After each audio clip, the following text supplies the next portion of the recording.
nuyu naa leen suñu mbokk internet yi ñuy seetaan ci Warkha TV di ñu seetaan version vidéo ci YouTube bi di ñu déglu également ci Spotify ak toutes les plateformes de podcast dal leen ak jàmm de l'autre côté du canapé toujours ñu fay retrouver Moussa Faye nuyu naa la. Warkha fay naa la bu baax a baax di am contentement pour nekk toujours ci émission bi nga xam ne mooy de l'autre côté du canapé focus sur les droits à la santé sexuelle et reproductive. Voilà. Donc Moussa Faye naka nga jàngatee épisode yi fi jot a jàll. Bon vraiment épisode yi jot a jàll moom macha allah. ndax tamit ay épisode la yoo xam ne riche na en termes d'enseignement en termes d'échange voilà jàpp nañ ci daal dinañ ci jàng lu bëree bëri daal. kon daal fi ñu ko war a xaar mooy sur Warkha TV di topp focus sur les droits en santé sexuelle et reproductive bi émission bu nga xam ne dinay ñëw chaque mois wala chaque quinzaine pour ñu fas yéene di waxtaan li nga xam ne nii moo ëmb droit yooyu nga xam ni dafa bari mais également dafa doon nga xam ne ñu bëri duñ ci bàyyi xel. surtout tu vois donc tey ñu war a wax mariage précoce grossesse précoce. surtout Bamba su ñuy wax ci mariage précoce ak grossesse précoce lan la ñu war a dégg. voilà donc mariage précoce mën nañ ko définir.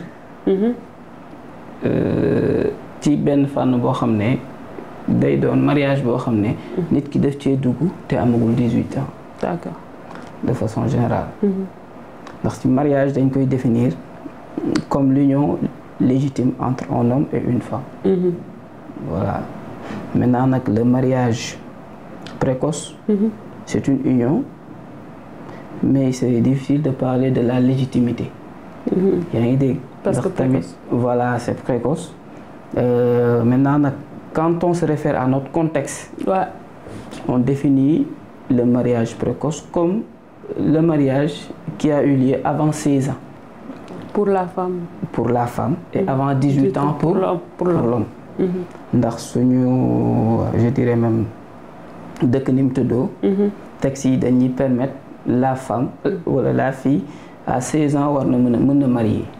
loolu lañ jàpp rek. voilà ñu tuddee comme mineur émancipé mais dans les normes toute personne qui n'est pas encore majeure. qui n'a pas encore 18 ans et qui se marie serait dans ce cadre-là de ce qu'on appelle en tout cas le mariage précoce. moom tam mariage précoce boobu comme noonu ko waxee moom tam parfois la ñuy tuddee mariage d'enfant. mariage d'enfant. Voilà. On considère l'enfant comme la personne mineure. D'accord. Qui n'a pas encore eu 18 ans. Qui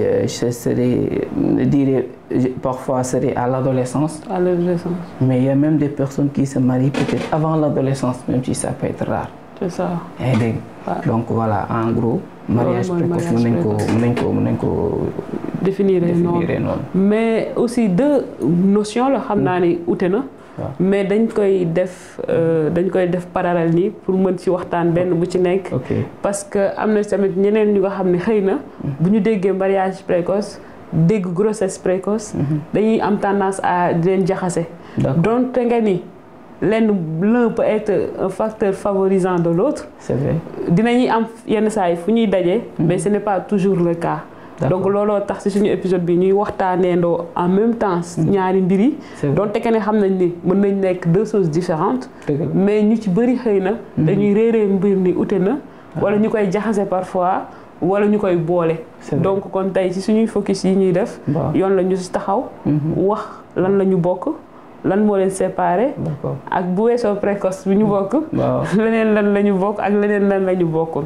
kon tey définir nañ mariage précoce. Voilà. Mais grossesse précoce également. bu ñu koy wax lan la ñu mën a jàpp. Très bien donc dañuy wax grossesse précoce. Toute grossesse qui survient à bas âge. Avant l'âge de 18 ans. loolu la ñuy tuddee grossesse précoce. foofu tamit on fait référence à l'âge. Voilà. Toute grossesse survenant donc avant l'âge de la maturité, avant l'âge de la majorité, pourrait être appelée une grossesse qui est précoce. Voilà, maintenant comme nous l'avons dit, ces grossesses peuvent survenir durant le mariage ou en dehors de celui-ci. Effectivement. si la fille se marie de façon précoce, elle peut prendre une grossesse précoce. Voilà. Maintenant aussi, elle peut tomber enceinte de façon précoce sans pour autant qu'elle soit dans le cadre du mariage. Ouais. Comme si elle peut se marier aussi d'une façon précoce et de ne pas prendre une grossesse précoce. Très bien. Elle peut se marier de façon précoce et ne pas prendre aussi, en tout cas, une grossesse précoce. Là aussi, c'est à souligner. D'accord. Mais li am solo dal moy buñu waxé précoce toujours nañuy xalat âge bi. Voilà. Soit âge bi nga xamné boudé législation bi ñu teunk suñu réew. Dañuy wax ci âge. Mais ñun tamit mën nañu gis beaucoup plus mën nañ dem beaucoup plus d'une façon beaucoup plus avancée parce que nit ñi xam nga ni ñu leen bindé yamuñu. Ça c'est sûr. Te man mën na am sax 16 ans da fekk na samay organisme paréwul pour supporter une grossesse. Ce boba dañuy wax grossesse précoce aussi. Surtout fofu dañuy wax mën nañ wax grossesse précoce. Toujours. Ndax tamit grossesse précoce on se réfère à l'âge, mais aussi aux conséquences accrues sur le plan sanitaire et social. Voilà, mais aussi sur le plan psychologique. Donc lolu moy li nga xamné mom lañuy tenir en compte pour parler de grossesse précoce. Tey jii bon il y a une personne peut-être boo xam ne am na 18 ans mais psychologiquement elle n'est pas si mature que ça. Est-ce qu'elle peut faire face à une grossesse? Loolu c'est à prendre en compte. Il y a aussi peut-être une personne boo xam ne moom physiquement da ngay jàpp ne elle est apte. Donte amagul 18 ans. Mais aussi toujours psychologiquement est-ce qu'elle est prête pour, je dirais même, faire face à une grossesse sur le plan psychologique aussi, mais aussi sur le plan social. Donc, maintenant, il y a ce qu'on appelle les grossesses non désirées. Non désirées. Voilà. Quand on parle de grossesses non désirées, ce sont des grossesses qui surviennent sans consentement, de façon inattendue, de façon non voulue ou non souhaitée. D'un partenaire sexuel ou des deux. Voilà. Te loolu itam nuance ba cay am. Mooy parfois même dans le cadre du mariage il peut y avoir une grossesse non désirée. Surtout, tu vois, si le mariage est forcé. Oui, mais même mariage tey mën nga marié nga am sa jëkkër. Mais vous vous levez un jour tu te rends compte que tu es enceinte. Alors que cette grossesse là n'est pas désirée parce que peut-être fi mu la fekk la wala peut-être tu n'étais pas préparé ou peut-être que voilà vous ne le voulez pas. Ça peut être possible dans le cadre des grossesses rapprochées. Rapprochées, surtout les filles. Très bien. Ouais, ça peut être un cas, comme nous m'avons dit, une grossesse qui survient de façon inattendue. On ne s'y attendait pas. On vient juste d'avoir un enfant qui est sevré brutalement. À mon temps pour n'importe quoi comme il faut. Amad benen enfant. Alors que Kharokon. De façon non souhaitée, Bougokon ou le Bougokon, d'un partenaire sexuel ou des deux. Donc le plus souvent, quand on parle de grossesse non désirée, on pense à la fille ou à la femme. Mais ça peut aussi être non désiré par d'autres partenaires. Oui, parce qu'on pense certes à la fille, parce que après nous action aboutir, mais action entreprendre, ce sera à la femme de le faire parce que bon m'a porté la grossesse. Mais l'union fait souvent moi, réaction beaucoup de gens qui mais c'est conditionné par l'homme. C'est l'homme qui est derrière qui parce qu'après nous avons conséquences oui aboutir à l'infanticide, à l'avortement, mais toujours c'est parce qu'il y a l'homme derrière qui va dire que écoutez, je veux pas ça. Tu vois, qu'est-ce que tu vas faire? Donc moi c'est important de dire l'un ou les deux partenaires. Les deux, très bien. Non lay demee ndax comme nous ko waxé parfois ku jigéen ki modul bëgg. Parfois ku góor ki modul bëgg wala modul assumer ay responsabilités. Et loolu tam day participer parfois sur le fait que ku jigéen ki tam moom du garder grossesse bi ndax bëggul tey ji doom bi juddu ñu ne ko kan mooy papam du ko xam parce que peut-être ki nga xam ne mooy papa ji assumé wul loolu c'est des cas yoo xam ne dañ koy noter donc parfois ñoom ñaar ñëpp grossesse bi day am mais xaaruñu ko woon bëgguñu ko woon voilà ils ne s'y attendaient pas et tout donc loolu moom ce sont des cas de grossesse qui sont non désirés qui peuvent en même temps être précoces aussi évidemment car si ces grossesses là surviennent avant 18 ans les deux chose donc dañuy nekk ensemble. C'est une grossesse précoce et non désirée. D'accord donc kon suñ première partie définition bi lu ñu fi mën a jàpp mooy. définition yëpp da ngay gis ne am na ay limites. surtout. parce que ñun dañuy fas ni dégg ni teel rek ni dag mën a. c'est vrai des fois di nga dégg di grossesse non désirée. ñu jàpp ni rek ca ñuy njaaloo wala ca ñu kii ñoo ko wala ca ñu am nekkul ci guumu sëy. alors que boo poussé ba ci biir di nga gis ni mën nga nekk sax ci guumu sëy mais grossesse bi non désirée nañ. surtout yenn saa yi ñu dégg ni grossesse précoce. ñu foog ni ci mariage précoce yi rek lay nekk. mën na nekk hors mariage. mais mën na nekk dans le mariage. dans le mariage ça yenn saa yi nga dégg aussi mariage précoce. ñu foog ni mariage non désiré la. c'est vrai une bonne partie des mariages précoces. c'est vrai. ne sont pas désirés, mais tous les mariages précoces aussi, on ne peut pas dire que tous les mariages précoces sont non désirés. Il peut y avoir des mariages précoces désirés, tu penses? Il peut y avoir, hein? Même si c'est 1%, il peut y avoir. Mais en tout cas, dans le général, quand on parle de mariage précoce, souvent, c'est des mariages non désirés parce que souvent, c'est conditions yi wala fañ koy takkee ñaari waay dencante yi duñ ko fekkee.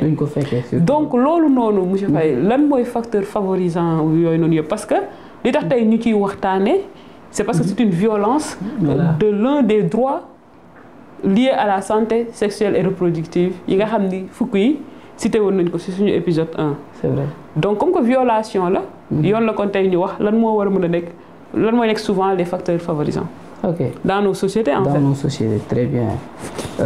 Maintenant, nous avons une grossesse, mais avant tout, nous avons un mariage. Mariage. Voilà. Tu mariage d'abord. Là, les facteurs favorisants des mariages précoces. Très et non désirés, cette fois-ci. Et non désirés. Là, on parle de mariage précoce et non désiré. Très bien. Donc, là, si nous avons un mariage précoce, un mariage d'enfant. Oui. Si c'est non désiré, des mariages forcés. Évidemment. C'est ça. Donc, ce sont des choses que vous donc, voilà, elles peuvent aller ensemble. Maintenant, mariage précoce, cause de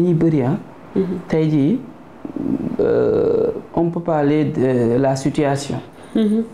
Donc, sur le plan financier, dans le cadre de la famille, am na ñoo xam ne bon dañu naan seen loxo jotul seen ginnaaw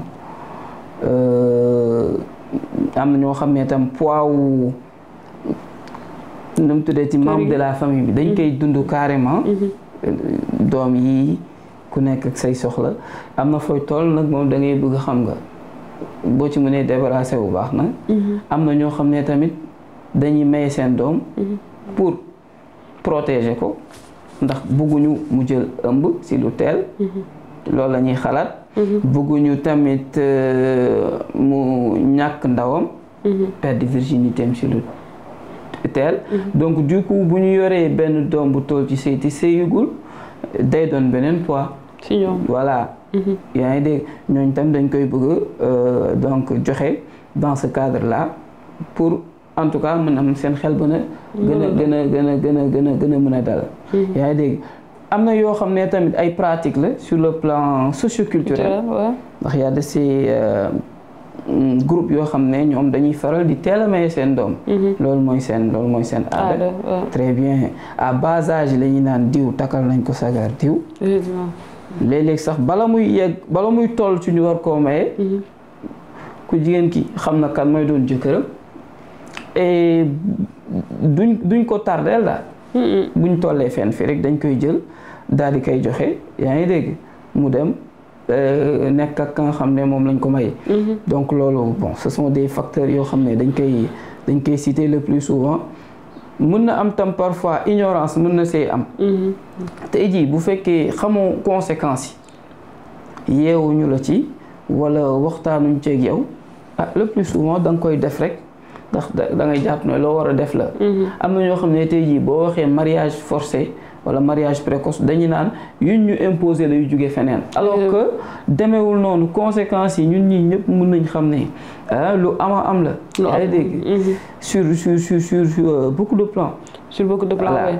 Parce qu'en fait, quand on parle de mariage forcé, surtout principalement, suñu cause yi nga wax da koy favoriser nos réalités socioculturelles et croyance bi faire croire aux gens que ni way comme niñ ci ñëwee woon ci épisode bi passé genre jigéen du bëgg day miin et que toujours ku jigéen ki moom la ñu war a tànnal jëkkër et donc ku jigéen ki moom amul lu muy xalaat amul lu muy wax alors que suñu demee si les droits en santé sexuelle à la santé sexuelle et reproductive da ngay gis ni nit ki dafa war a am choix dafa am droit de décision de prendre une décision surtout sur des décisions yoo xam ne nii dafay concerner sa vie lu toll ni mariage je pense bu ñu demee ba di ko def war nañu xool le consentement de la fille et aussi de l'homme mais souvent duñ leen laaj parce que comme ni nga ko waxee papa ji mënatul joindre les deux bouts parce que ku jigéen ki fi mu ne nii foog ñu gaaw ko maye bala muy ëmb alors que la ca war yëpp muy une éducation sexuelle peut-être dinañ ci revenir defaluñ ko pour mu mën a xool parce que parfois dañu ne la taaru jigéen mooy sëy xam nga quand on parle de ce postulat mariage précoce wala mariage forcé mënatuñu ko dàq parce que taaru jigéen mooy sëy donc ku jigéen ki xaaruñu ko ci leneen lu dul mu dem sëy et donc loolu noonu cette réalité là mën nañ jàpp ni bokk na ci li nga xam ni mooy favoriser également cette pratique là surtout donc noonu nga ko waxee noonu la amee suñu société ak ni mu bindoo léegi sax mën na ni am na ay avancées yu am waaw dañ daan dem ba naan jàngum jigéen sax amul solo la ndax ñoo ngi doon xaar ci moom bu tollee fa mu war a sëyee wala bu fay waaj a toll rek ñu maye ko mu dem construire vie donc dans le cadre conjugal waaye nag plus ñuy avancer plus ñu gis ne mbir yi mu ngi soppeeku ndànk-ndànk yaa ngi dégg waaye lu ci mënti am tamit dañuy xam ne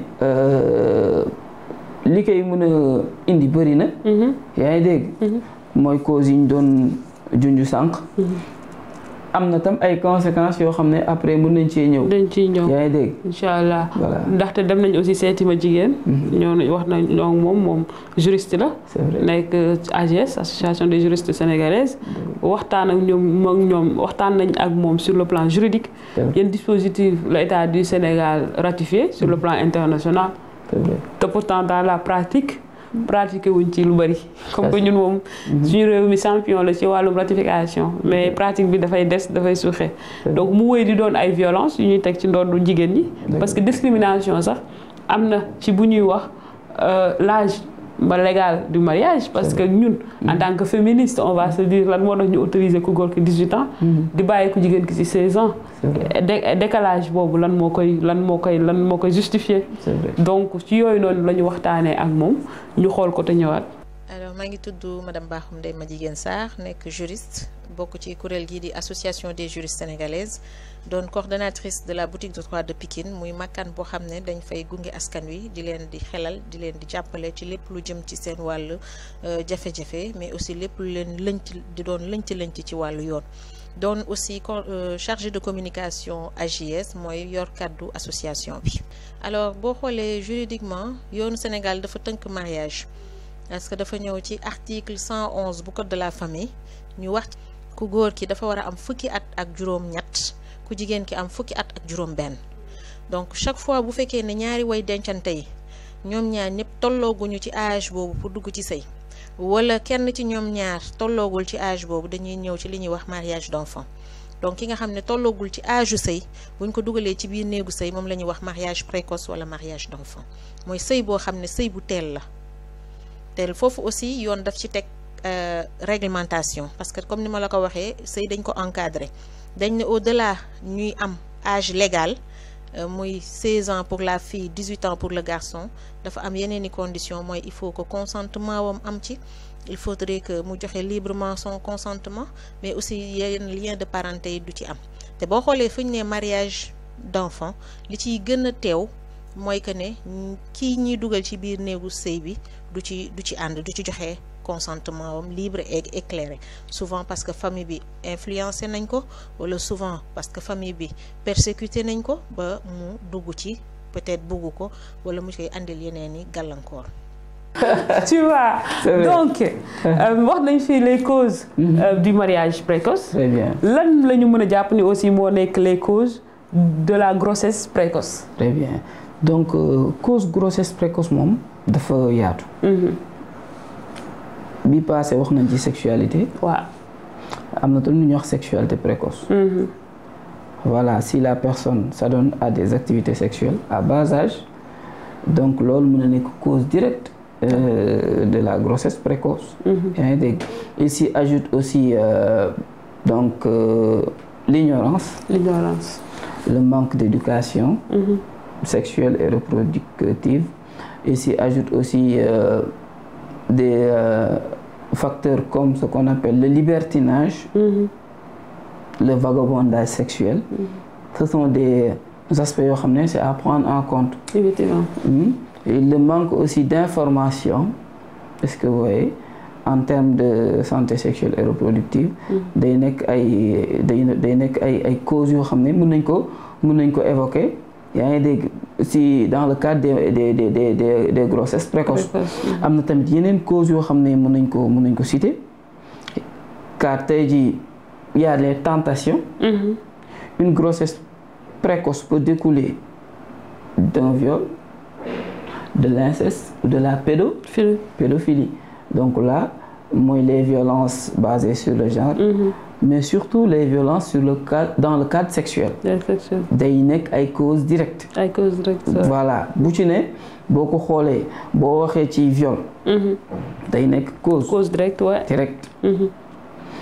boo waxee ci inceste nga xam ne ku jege xale bi ci entourage am moo koy sàkku day nekk cause buñ jëlee pédophilie tamit nga xam ne cette personne nga xam ne amagul 16 ans moom déjà dañu naan son consentement ne compte pas du tout. Comme ay relations sexuelles ak moom quelle que soit la situation viol voilà mën na doon tamit une cause donc de ces gens de voilà. Il y a aussi d'autres tentations sur le plan financier. L'argent xam nga ñu bëri mën na tax ñu dugg ci yenn dérives yi. Tentation sur le plan matériel. Tentation aussi liée au statut. Par exemple une personne boo xam ne moom am na benn autorité am na emprise nit ki surtout loolu léegi moom muy utiliser loolu pour avoir d'une façon ou d'une autre des faveurs dans le cadre sexuel. Cela peut aller jusqu'à causer donc ces cas de grossesse. On parle aussi de multipartenariat, d'infidélité. Ce sont des facteurs yoo xam ne bon en tout cas mën nañ ko tuddee comme ay cause grossesse précoce. Très bien. Et que loolu noonu yëpp di ngay gis ni même buñ ko waxul la pauvreté donne la mère des vices si côté boobu. Parce que tey tentation yi loolu yëpp day rendre les filles vulnérables. Su fekkee ni toll nañ ci yenn at yi bëgg yenn yi te amuñu ko. Donc souvent bu fekkee ni jaral na leen yenn yi mën na jural ay grossesse précoce ay grossesse non désirée également. Et que c'est vrai que quand même on parle des causes d'une façon inconsciente si gu jigéen ki rek lay la ñuy xalaat quoi. Mais loolu ñu mënuñ ci bon dañ ci mën dara parce qu'on va attirer l'attention sur ça. Mais ce n'est pas que tey genre du ñu xalaatee lan moo mën a jur grossesse précoce ci góor. Donc dans notre imaginaire collectif évidemment lan mooy jur grossesse précoce ci jigéen parce que ku jigéen ki moo ëmb c'est vrai. mais lan mooy jur grossesse précoce ci ku góor ki lan moo koy pousser ba mu engrosser une femme d'une façon précoce en tant que moom góor parce que précoce parce que très jeune parce que n'a pas les moyens parce que n'a pas la faculté parce que n'a pas la responsabilité bi nga xamoon ni prédisposition la woon. Parce que aussi n'a pas toutes les informations qu'il faut. Surtout loolu. Tu vois. Voilà. Car information yi wax nañ ko sànq sur le plan de la santé sexuelle et reproductive mais sur le plan donc des moyens qu'on peut utiliser dans le cadre de la contraception. Voilà. Donc loolu tamit dafay doon loo xam ne ñoom ñaar la. Voilà ku góor ki ku jigéen ki yëpp dañ ciy am wàll. Mën na am bëgg nañ protéger wu. waaye mënuñu ko. mën na am tamit accessibilité bi des na yaa ngi dégg. Abstinence moom c'est le moyen le plus sûr. C'est ce qu'il faut. Pour ceux qui peuvent ça. Très bien. Pour ceux qui le peuvent. Voilà mais y en a d'autres yoo xam ne dinañ nekk dans des situations yoo xam ne duñ ko mën. te tamit amuñu moyen yi leen di permettre duñ mën a je dirais même vivre leur vie dans le cadre de la santé sexuelle sans pour autant donc qu'il y ait des risques. bu boobaa xam nga affaire yi day yokk daal day gën a graaw. voilà donc loolu lépp mën nañ ko citer maintenant ku góor ki moom le plus souvent bu ñu waxee causes yi am na ci yoo xam ne daf koy laal. bu ñu parler d'ignorance. manque d'information. manque d'éducation. donc voilà yooyu yëpp dafay doon loo xam ne envers ku góor ki ak envers ku jigéen ki voilà.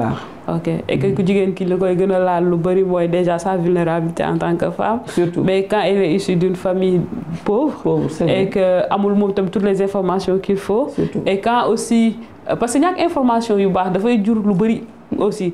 donc bu ñuy wax la mère des vices dans ce cas il n'y a pas que la pauvreté parce que gis nga bu amul les informations qu'il faut sur la santé sexuelle reproductive. surtout quand on est adolescente. surtout quand on est exposé face aux informations yu ñuy recevoir sur les internets. sur l'internet autant pour moi surtout quand on est dans la tendance parce que film yi parce que surtout quand on se fie bu ñuy déglu les informations yu ñuy jàllale par pair. li dañu war a def genre quand tu n'as pas la bonne information. tu es vraiment exposé. Quand on parle de sexualité, tu es exposé, ndaxte mën nga jël grossesse non désirée, tu es exposé parce que tu peux avoir aussi les infections sexuellement transmissibles. Donc véritablement d'où l'importance de se former et d'avoir les bonnes informations qu'il faut.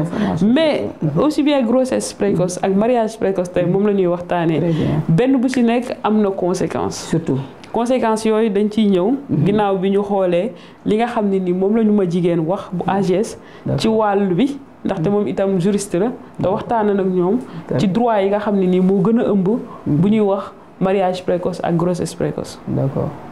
mooy ëmb bi nga xam ne ki ci ëmb bi dafa teel mais lee aussi sëy la boo xam ne ki ci dugg daf ci dugg ci âge boo xam ne dafa teel mooy que ne tolloogu ci walla ay atam néew na lool ñu dugal ko ci biir néegu sëy boobu donc ñaari mbir yu bokkul la. mais aussi ñaari mbir la yoo xam ne dañu am link parce que foo gis souvent sëy bu teel muy sëyu xale yooyu da ngay gis ci côté bi dañuy wax grossesse précoce mooy ëmb boo xam ne ëmb bi dafa teel ndax sànq maa ngi lay wax ne foo gis mariage d'enfant di nga fa gis ay conséquences yooyu mën na doon ëmb bu teel boobu mais da ngay gis ne aussi suñu société bi dafa nekk société bu bari violence te da ngay gis ñoo xam ne dañuy nekk victime de violence surtout violence sexuelle ñu violer leen ñu abuser ci ñoom donc ñooñu noonu da ngay gis ne des fois dañuy ëmb bu teel mooy ay victimes de viol yoo xam ne da nga leen di gis ñu duñu tolloogum ci âge légal du mariage boobu ñu ne 16 ans mais da ngay gis 9 ans 10 ans 12 ans ñu ëmb muy ëmb yoo xam ne dafa teel te mën nañ ci ñàkk seen bakkan parce que ëmb bu teel li muy andi mooy soit yokk mortalité maternelle wala mortalité infantile mais aussi ay conséquences sur le plan physique wala psychologique moom la ci ki nga xam ne mooy victime bi di jëlee. 10 ans la war a am dugg ci ku góor ki 18 ans. waaw xam nga loolu boo xoolee sax chaque le 20 novembre dañuy célébrer journée convention internationale des droits de l'enfant donc muy convention boo xam ne dafa xaatim ay textes yoo xam ne wala tënk ay textes yoo xam ne dafa jublu ci protéger aar ak yelleefu xale au niveau international soo xoolee sur au niveau interne wala au niveau régional am nañ li ñuy wax la charte africaine sur les droits et le bien-être de l'enfant africain foofu au-delà des droits dañu andi ay devoirs mais boo xoolee tey jii ci contexte 20 novembre bi nga xam ne moo wundu convention internationale des droits de l'enfant boobu bañ ciy célébrer cette journée convention boobu daf ne sëy mi ngi am ci diggante ku góor ak ku jigéen ñoom ñaar ñëpp 18 ans la ñu war a am donc boo xoolee texte boobu te Sénégal signé ko ratifié ko nga xool aussi charte africaine boobu état du Sénégal signé ratifié dafa waroo lool ak suñu code de la famille bii nga xam ne mi ngi daté de 1972 mais ci article 111 bi dafa am discrimination parce que foofu dañ ne jigéen 16 ans góor 18 ans alors que boo xoolee convention yi Sénégal signé ratifié ko dañ ne jigéen ak góor ñoo ci yem ñoom ñaar ñëpp 18 ans la ñu war a am muy waroo boo xam ne tey état du Sénégal war na def harmonisation mooy xool li code de la famille wax ci article 111 ak li nga xam ne convention internationale sur les droits de l'enfant moom la wax comme aussi la charte africaine sur les droits et le bien-être de l'enfant wax ci wàllu sëy mooy que ne 18 ans ñoom ñaar ñëpp parce que ay loro wala ay gaañte rek lañ ci gis ci ki nga xam ne wala li ñuy wax discrimination ci ki nga xam ne mi ngi koy dund ndax bu dee góor 18 ans alors que jigéen ak góor ñoom ñoo yem ak yelleef parce que constitution bi daf ci reveniraat wane ne góor ak jigéen ñoom ñoo yem ak yelleef kenn warul beddi kenn warul boddi kenn donc bu ñu jëlee mbir moomu il faudrait que tey ñu def li ñuy wax harmonisation de notre alors tey ñun en tant que juriste ñu ngi ciy def liggéey bu am solo parce que association des juristes sénégalaises nag yàgg nañ ko xam ci ay plaidoyer yu muy mëne en faveur ñu mën a am ay avancées ci wàll àq ak yelleef mais aussi spécifiquement ay avancées ci wàll àq ak yelleefu jigéen ak rawatina bu xale ci noonu aussi tey ci la ñu liggéey ci li ñuy wax le code de l'enfant liggéey nañ ci liggéey bu mucc ayib ànd ceeg ay organisation ànd ceeg ministère liggéey ko ba jébbal ko suñu autorités yi fi mu ne nii nag chaque fois ñun en tant que société civile li ñu war mooy suñu mission d'alerte et de veille moo tax dañuy ñaax chaque fois état bi ne leen fu code de l'enfant toll bu fekkee ne dafa am yoo xam ne xëy na dañ ko mënul wala toujours da ngay dégg ñu ne ñu c'est dans le circuit administratif mais ñun pour ñun dafa yàgg parce que boo xoolee au niveau international sax Sénégal dañuy joxoñ baaraam tuuma toujours ci fan la ñu toll ci suñu harmonisation suñuy textes yi ak dispositions yi ñu ratifié donc tey ji jot na ñu mën a harmoniser suñuy dispositions yooyu te ñun ñu ngi ci parce que liggéey nañ ci code bi def nañ ci input yi def nañ ci amendement yi ci war yëpp def nañ le travail scientifique bi ci war léegi nag jébbal nañ ko ñu ko war a jébbal su fekkee dafa am luy gàllankoor wala loo xam ne déggoo wuñu ci nañ ko teg ñu toog waxtaanee ko parce que la ca biir yëpp dina xeex mettitali parce que boo xoolee état du Sénégal nag dafa adhéré ci lépp loo xam ne day ñoŋal dundu doomu aadama rawatina xale convention yooyu ma la wax dañ ko def mais boo xoolee ci suñu biir réew sax si suñuy texte à travers parce que boo xoolee code de la famille dañ ne sëy boo xam ne ku jigéen ki amul fukki at ak juróom benn wala ku góor ki fukki at ak juróom ñett suñu amul li ñuy wax autorisation du président du tribunal de grande instance bu ñu sëy boobu baaxul donc tey jii foofu aar la boo xam ne ñu ngi koy def mais da ngay gis ni sëy yooyu ñuy wax muy mariage d'enfants yooyu day am sur le plan culturel et communautaire mooy sëy bi sax mënuñ ko def à l'état civil mais dañ koy def ci biir famille def ko ci biir kër yi donc te loolu xale boobu xëy na tey jàngam dina yàqu xëy na xale boobu ñu teel a maye tey xelam du nekk ci sëy donc dañ koy stigmatiser ci biir famille bi dinañ ko joxoñ baaraamu tuuma dinañ ko dóor dinañ ko xas dinañ ko wax leneen mais pire sax dina dund violence sexuelle boo xam ne li ñuy wax viol ci biir néegu sëy parce que jàpp nañ ne mi ngi sëy mais légalement kooku tollul ci sëy wala warul dugg ci biir néegu sëy ndax joxewul consentement wam wala des fois sax tey niñ koy mayee teguwul ci yoon donc yooyu yëpp mu nekk ay violence yoo xam ne ki jigéen ki mi ngi koy dund à travers li ñuy wax mariage d'enfants ñu ci def nag plaidoyer bu am solo parce que organisation de la société civile comme association des juristes sénégalaises comme le réseau Siggil Jigéen comme yeneeni organisation ñu ngi ciy def plaidoyer bi comme VLF ak ñeneen ak ñeneen di ci waxtaan fexe bëgg suñu état bi mu dellu siwaat ginnaaw xool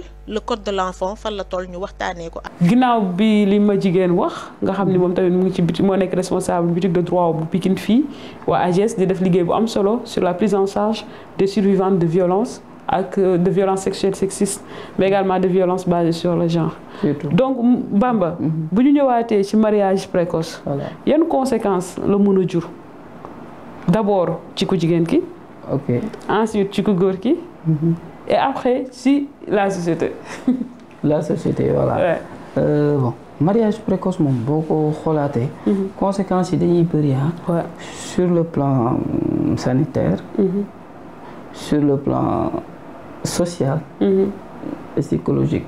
Parfois on peut parler des conséquences sur le plan psychosocial. yaa ngi dégg tey jii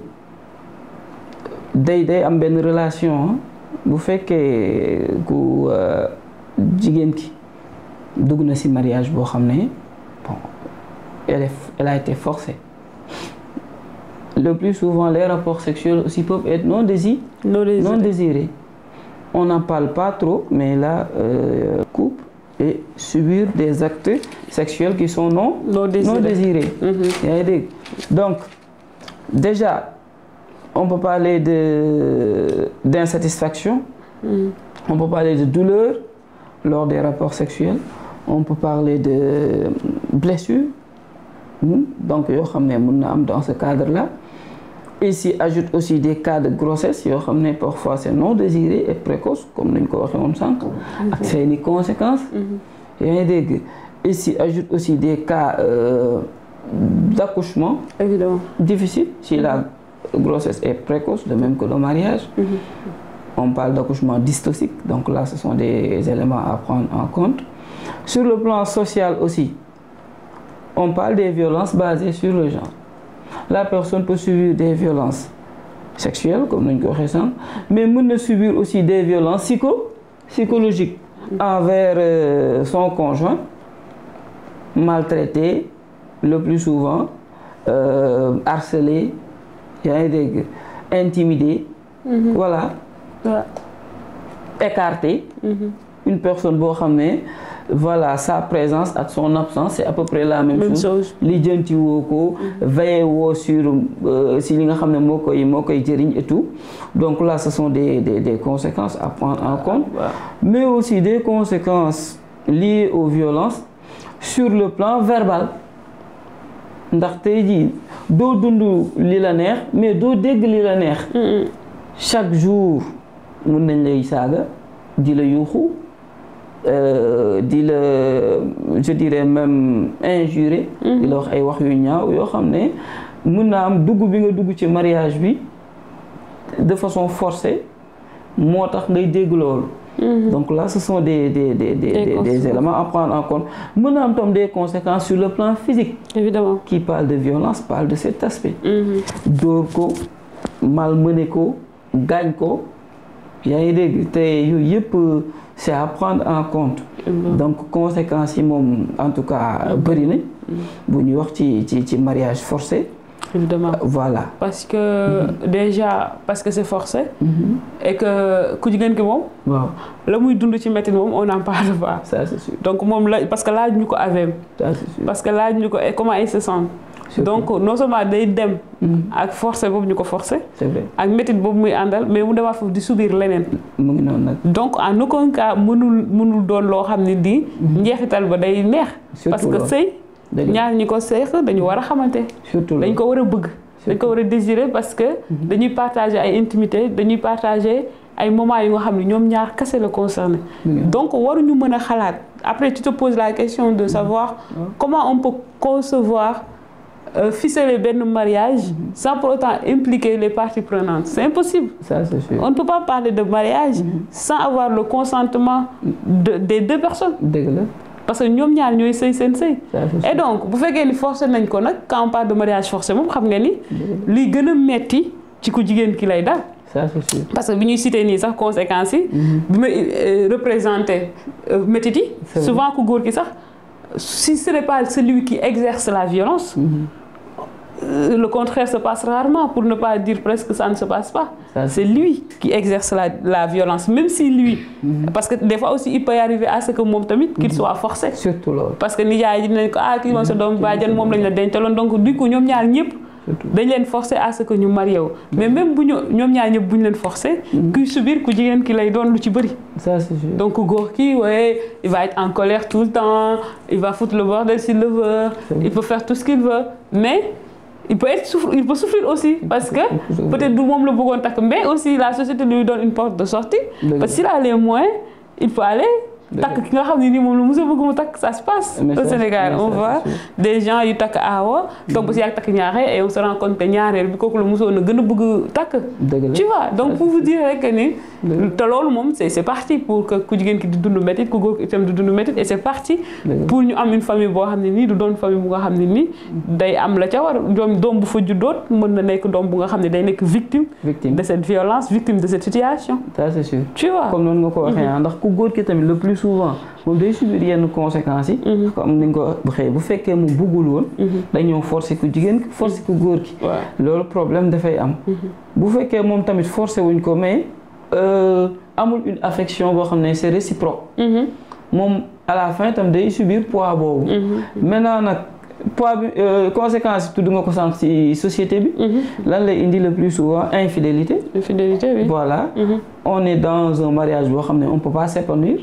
On est obligé voilà ou bien la personne mën na nekk dans des situations yoo xam ne day dem xooli ailleurs. yaa ngi dégg. am d'autres partenaires. évidemment avec toutes les conséquences. yi nga xam ne très bien qui va avec. mu ngi noonu donc loolu mën na conséquence tam mën na nekk une séparation. voilà des cas de divorce.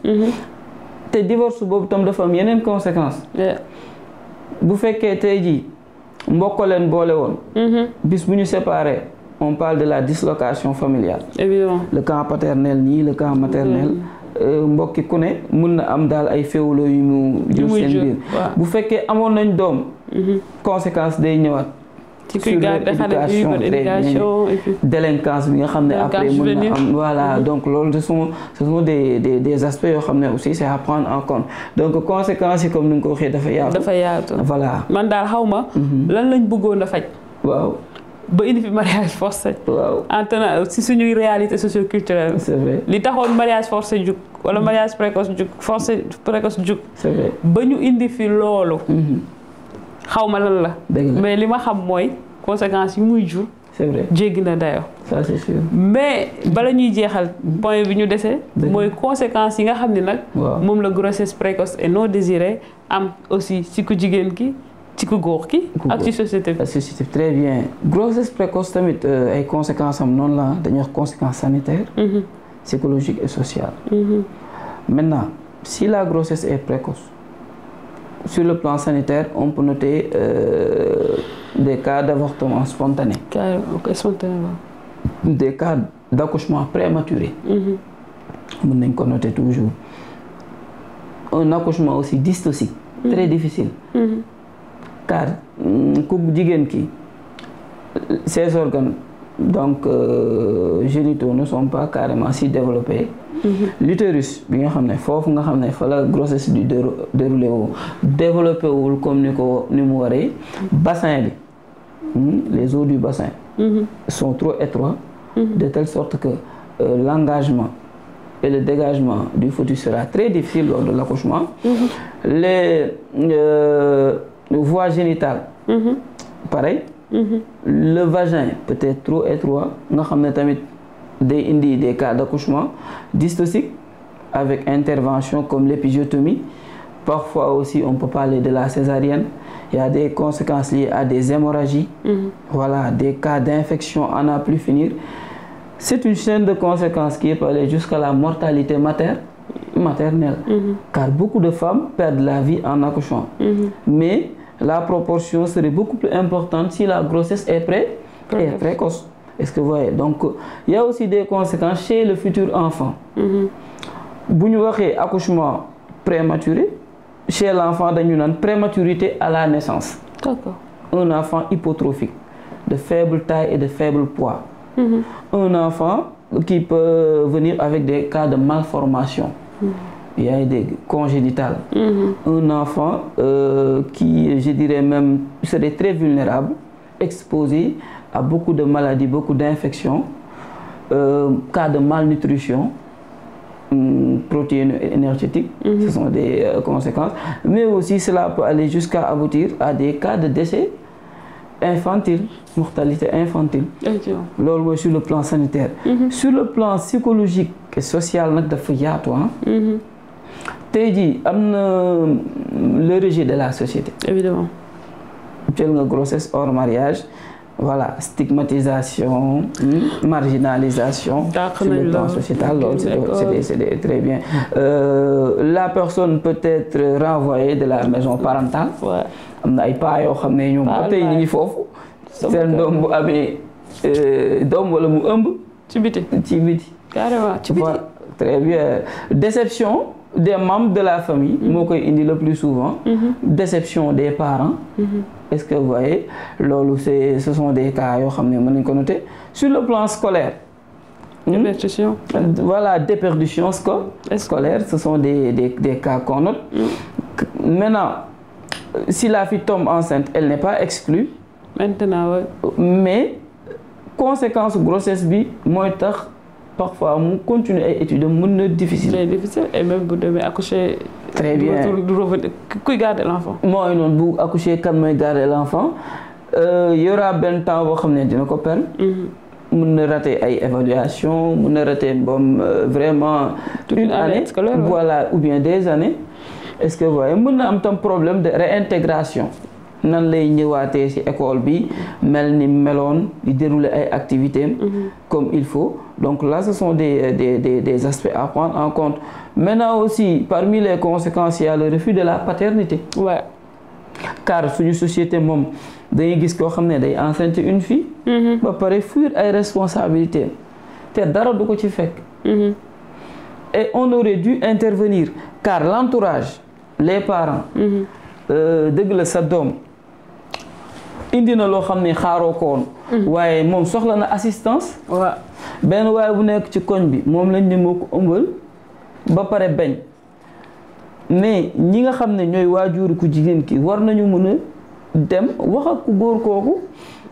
dañ ko daan def de moom ñu tuddee ni woon laaxaan.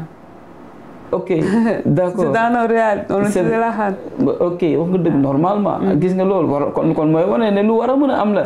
mais mere bi ñuy mere ku jigéen ki day tax dañ koy bàyyi. dañ koy bàyyi ak boppam. te loolu tam day gën a may doole ki nga xam ne moom lañ jiiñ ëmb bi. donc loolu moom lu ñu war a xoolaat la. lu ñu war a xoolaat la refus de la paternité. refus de la paternité parce que aussi responsabilité bi jigéen ñi di endossé si grossesse tamit loolu lu ñu war a xoolaat la. c'est vrai. si en cas de grossesse moom bu amee jigéen bi rek la ñuy pointé te li ñu di fàtte. bu dee dañ koy fàtte ñu fàttali leen ko mooy.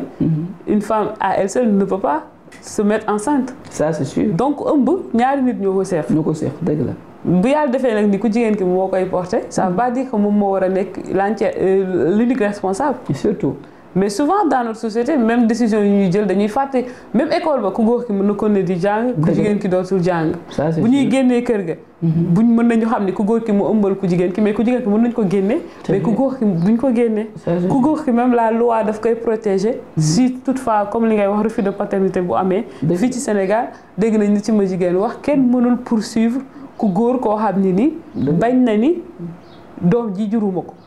test ADN sax bu ko bëggee def kenn mënu ko bu ko bañee def kenn mënu ko ko forcer moom moo koy bëgg kay ci neexaayu ba kanam ñu ko kay door a defal et donc loolu yëpp pour man c'est une injustice bu nga xam ni tey dina am ci le plan sociétal su ñuy wax ci conséquences yi grossesse non désirée mën a jël. c'est vrai. mais également injustice la quoi boo xam ne man jàpp naa ni war nañ ko mën a jéem a rétablir en fait wala jéem ko éradiquer. surtout loolu ndax ay cas la yu palpable. yu palpable. voilà. ndax tamit ku góor ki bu ko leeroon ne bu refuser paternité bi lu metti lu diis mën na ko cee fekk mun naa am bala ma koy def dina xoolaat. dina ko xool mais bu ko leeree ne bu refuser paternité bi dara du ko ci fekk. dara du ko ci fekk peut-être li ko mënoon dimbali mooy conscience am mu xalaat ëllëg le futur enfant bi nga xam ne il aura besoin de père. loolu mënoon na ko xalaat peut-être pour en tout cas revenir à la raison.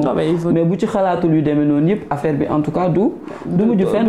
il faut dire que sama yoon newu ci. mais également ci conséquences yi aussi mën nañu xalaat ni avortement médicalisé avortement clandestin yi daf ciy bëri. surtout ndax ñi ngay gis ñuy avorté yëpp ay grossesse non désirée la ñu am. mi ngi noonu fan lañ ko jëlee soit dañ leen ëmbal.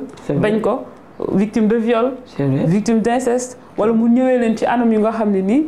bëgguñu ko tout simplement wala un mec qui décide de te filer 200 000 ou 300 000 pour te dire débarrasse-toi parce que j'ai pas envie d'être papa de cet enfant là. surtout loolu. tu vois donc yooyu c'est des pratiques c'est des mbir yoo xam ne ñëw na et que souvent su fekkee ni dem nañ ba ci biir ku jigéen ki amul moyen. mën na recourir à des pratiques yu nga xam ni. da koy jural musiba. parce que ay bleu ay affaires yu kenn xamul ngay dégg. la ñuy utiliser pour se débarrasser de cette grossesse. xale bi bu tëwee ba të bu juddoo ñu sànni ko. ça c'est sûr. wala bu juddoo ñu naj ko mu dee. c'est vrai. tu vois après bu ñu la jàppee nga dem tëddi kaso. mais imagine ñu violé la tu n'as pas soxla woo xale bi du bëggoo doom ji amoo les moyens. nga recourir xale bi juddu malgré ça nga rey ko. ñu jàppaat la tëj la kaso. c'est vrai ndax li nga xam ni lu am solo la tey jii on parle d'avortement clandestin. d'autres parlent d'avortement provoqué clandestin. boo xoolee cause bi principale mooy une grossesse non désirée. non désirée amul leneen. voilà car si la grossesse était bien désirée. voilà il y aura pas la nécessité de vouloir l'interrompre. maintenant nag conséquence avortement provoqué clandestin boobu moom tamit dafa bëri. voilà li ci ëpp tamit day ñëwaat sur le plan sanitaire. Voilà ndax tey jii méthodes yooyu ñuy utiliser des méthodes risquées. Il y a des méthodes mécaniques. Ah oui. ñoo xam day jël des objets. insérer ko dans les parties génitales. avec toutes les conséquences. Il y a des méthodes yoo xam ne c'est des méthodes traditionnelles. Donc ay décoction ay plantes ay racines yu ñuy utiliser. Voilà loolu ce sont des méthodes yoo xam ne chimiques. Produits chimiques yu ñuy utiliser yoo xam ne day permettre femme bi mu mën a débarrasser wu ci grossesse bi. Il y a aussi des méthodes sur le plan médicamenteux. Donc voilà des médicaments. Très bien des pilules ay gélules yoo xam ne dañ koy jël. Donc mais toujours non autorisé au Sénégal. Très bien donc loolu moom conséquences yi dañoo bëri sur le plan sanitaire sur le plan psychologique ndax grossesse bi. tey jii bi mu amee am na benn choc bu muy def. si voilà ku jigéen ki am na tamit yeneen réaction yu mën a am. stress day ñëw. anxiété ñëw. am na ñoo xam ne sax da leen indil ay troubles sur le plan mental. Évidemment. Il y a des personnes yoo xam ne tam dañuy ils seront désorientés. xamatoo foo jëm xamatoo looy def. loolu nag mooy tax nit ki tamit di am ay idées wu bëgg ci débarrassé wu te bu ci débarrassé woo tamit du tax mu tàggoog loolu carrément. Parce que l'avortement aussi ça doit être lourd. Très bien c'est lourd ça c'est sûr. day ñëw ak loolu de ces séquelles aussi. surtout loolu. Donc affaire bi daal muy noonu. kenn xamul fu mu yem. c'est une chaîne de conséquences. Carrément voilà c'est ça. comme ni ñu koy waxee rek chaque épisode li duus si nag bi. voilà du xat ci cën noonu moom la demee maintenant nag li ci gën a am solo mooy on peut parler de la prévention. Oui de la prévention. Qu'est-ce qu'il faut nécessairement. Très bien loolu moom c'est important. Bon muy mariage précoce. muy grossesse précoce. Il faut miser sur ce qu'on appelle l'IEC. Information, éducation et communication. C'est important. Informer car am na ñoo xam ne tey jii dañuy jàpp ne nit ñi xam nañ li ñu war a xam rek de telle sorte que yenn détails yi duñ ci mettre l'accent alors que information du doy. dañ cee war a wax di ci wax ba mu mel ni loo xam ne nit ñi fi mu toll nii ci seen nopp du ci deñ. Voilà. Éducation éduquer nit ñi. du xale yi rek la ñuy éduquer de mais mag ñi tam toll nañ foo xam ne vraiment day baax. ndax mënuñu lu ñëw rek ñu ne xale yi la. loolu dafay yomb de trop. responsabilité mag ñi aussi. mais loolu ndax xale bi nekk en mariage précoce. wala forcé nekkul moo mayee boppam. non. am na ñoo xam ne ñoom la ñuy tuddee ay kilifa amaana ñàkkul. ñooñu ñoo ko mayee. donc ñooñu day baax tamit facteurs yooyu ñu bàyyi ko xel. Communication communication au sein de la famille. Communication aussi dans le cadre de la société. Communication à l'école communication vraiment fu bëri mënta ñàkk. donc loolu buñ ko defee mën na doon ay solutions. yoo xam ne vraiment mën na tax quand même fléau yi wàññeeku. L'adoption aussi de comportements responsables. Est-ce que vous voyez parler de sexualité responsable. de l'abstinence. dans le cas des grossesses précoces non désirées donc c'est important. La contraception. Donc tous ces éléments-là peuvent être en tout cas pris en compte. Et c'est ça je pense partager toutes les informations qu'il faut. Surtout. Parce que di nga bëgg parfois sa doom abstenir on va parler d'abstinence. C'est la meilleure des méthodes en tout cas. Mais il faut aussi lui donner toutes les informations.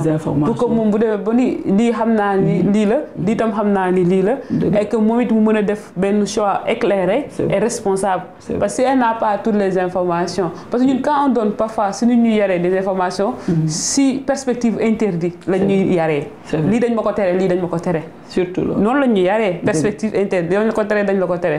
te xam nga ni bu dee nit nga ànd ak sa xel souvent am na si ñoo xam ne des rebelles yoo xam ne bul def lii la ñuy bañ. donc je pense approche bi gën a baax. bi ma jàpp ni en tout cas mën na gën. mën na am tort aussi mooy. ñu jéem a partager toutes les informations nécessaires. surtout donner toutes les bonnes informations. permettre à la personne de pouvoir faire ses choix. de pouvoir dire. xam lii la ak man bi may jël. mais aussi ñu xam ni. nit a ngi bañ parfois grossesse. parce que toutes les grossesses non précoces ne sont pas nos désirés ne sont pas précoces. Mais nit a ngi benn grossesse pas parce que moom en tant que femme ci coobaree boppam. da koo bañ. mais c'est parce que xamul fu mu koy ëmbee. ça c'est sûr kër ga dinañ ma génnee. ki ma ko seexal daw na bàyyi ma. sama papa dina ma génnee. je n'ai personne avec qui parler. qu'est-ce que ça va faire comme conséquence dans ma vie. yooyu dinay tax parfois. jigéen ñi di jël yenn décision yi nga xam ne. fi mu leen di jëmee. du doon fu baax si ñun. du doon itam fu baax si société bi. surtout loolu. donc je pense que les responsabilités sont partagées. Ça c'est sûr. Et que kenn ku ci nekk am nga sa waar boo war a bay. dëgg la et que c'est à nous toutes et tous. de nous engager de prendre nos responsabilités. surtout pour que conséquences yi grossesse précoce mën a am ak mariage précoce. mën a am ci société bi d'une manière générale. surtout ñu mën ko éradiquer. pour que ñu mën a am une vie plus saine. surtout et une vie meilleure. surtout loolu. donc dafa mel ni lii lañ leen indiloon tey ci seen épisode bi. man de maa ngi jox rendez-vous ci épisode beneen. d'accord et d'ici là portez-vous bien. Ouzou Faye bàyyi nga tàggatoo. vraiment Warkha bon ñu ngi lay remercier encore une fois di remercier équipe bi yëpp. en tout cas si émission bi ni muy déroulé wu. ak si thème yu am solo yi nga xam ne yaa ngi koy proposé di ko indi. ñu koy développé fii. vraiment merci beaucoup di leen jox rendez-vous si beneen épisode si seen émission de l'autre côté du canapé.